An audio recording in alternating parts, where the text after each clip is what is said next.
గొంతు సమస్య తగ్గడానికి తయారు చేసుకోవాల్సిన ఔషధానికి కావలసిన పదార్థాలు: నెయ్యి, ఖర్జూరం, ఎండు ద్రాక్ష, పిప్పళ్ళు, తేనె. కావలసిన పదార్థాలు చూసారు కదా. ఇప్పుడు తయారీ విధానం ఎలాగో డాక్టర్ గారిని అడిగి తెలుసుకుందాం. డాక్టర్ గారు, మరి ఇప్పుడు ఏ విధంగా తయారు చేసుకోవాలో చెప్తారా? తయారు చేసుకోవడం చాలా తేలిక. అన్నీ రెడీగా పెట్టుకున్నామంటే ఈజీగా ఔషధం తయారైపోతుంది. ఈ ఔషధం తయారీలో మనం మొట్టమొదటి తీసుకునేటువంటిది ఏంటంటే పిప్పళ్ళు. పిప్పళ్ళకి కఫాన్ని తగ్గించేటువంటి గుణం చాలా బాగుంటుంది. అందుకని కఫాన్ని తగ్గించి గొంతు క్లియర్ చేస్తుంది అన్నమాట. కఫం తగ్గడం అంటే ఏదో గొంతు డ్రై అయిపోతుందని కాదు, అధికంగా విడుదలవుతున్నటువంటి కఫం తగ్గేలాగా అది హెల్ప్ చేస్తుంది మనకి. పిప్పళ్ళని ఎప్పుడు వాడుకుంటున్నా కూడా ఏంటంటే ముందు కొంచెం నేతిలో వేయించి చల్లారిన తర్వాత చూర్ణంలాగా చేసుకోవాలి. ఇది మనం రెడీగా చేసి పెట్టుకున్న చూర్ణం ఉంది కనుక ఈ చూర్ణాన్ని ఏంటంటే ఇప్పుడు ఔషధం తయారు చేసుకోదలుచుకున్నటువంటి వాళ్ళు సుమారుగా ఒక 25 గ్రాముల పరిమాణంలో పిప్పళ్ళ చూర్ణాన్ని తీసుకుని విడిగా పెట్టుకోవాలి. మనం ఈ బౌల్లో వేసుకుందాం. తర్వాత మనం ఇందులో వేసుకోబోయేటువంటిది అందరికీ ఇష్టమైనటువంటిది ఎండు ఖర్జూరాలు. ఎండు ఖర్జూరాలు అనేది చాలా అందరికీ ఇష్టమైనటువంటి పదార్థం.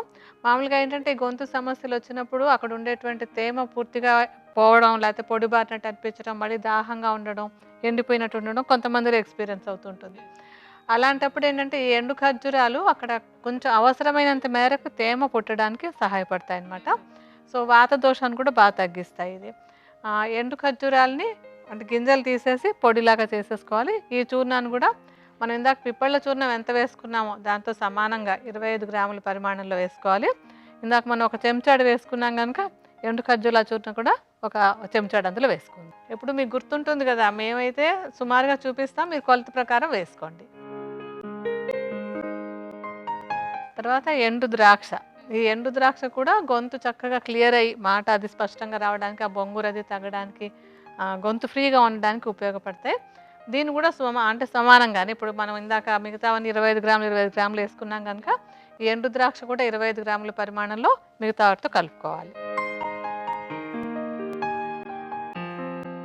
తర్వాత చక్కెర కూడా గొంతు అంటే పొడిబారిపోయినట్టుగా ఉన్నప్పుడు అది తగ్గడానికి ఉపయోగపడుతుంది. మనం కూడా విడిగా ఒక్కొక్కసారి గొంతు ఆరిపోయినట్టుంటే కొంచెం నోట్లో చక్కెర వేసుకుంటే అక్కడ తేమ పుడుతుంది కదా, అలా స్టిమ్యులేట్ చేస్తుంది అనమాట.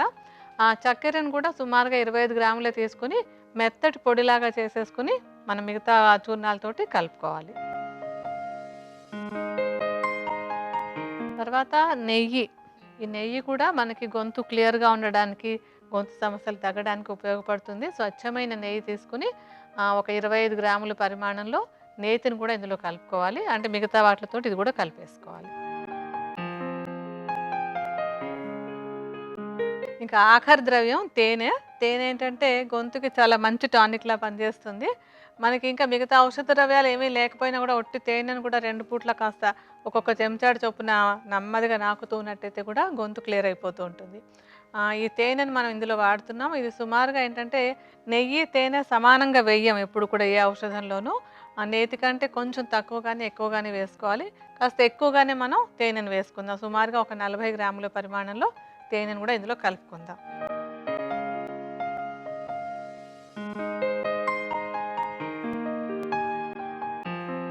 ఇప్పుడు ఏంటంటే వేసుకున్నటువంటి అన్నింటిని కూడా బాగా కలిసిపోయేలాగా కలిపేయండి.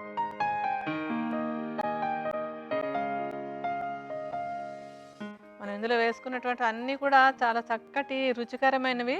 అలాగే ఇవన్నీ కూడా ఏంటంటే సెలివేషన్ లోపల లాలాజలం ఊరేలాగా చేస్తుంది అనమాట. ఈ లాలాజలం కనుక కరెక్ట్గా ఊరినట్టయితే గొంతు పొడిపారిపోవడం, లేకపోతే మాట సక్రమంగా రాకపోయినట్టు, గొంతు బొంగురుపోయినట్టు అలా ఏమి ఉండదు. అందుకని మనం వాడినటువంటి అన్నీ కూడా కొంచెం సహజంగా తీతీగా ఉన్నటువంటివన్నీ ఎక్కువ వేసుకున్నాము. ఇప్పుడు వీటన్నింటినీ కలిపేసుకుందాము.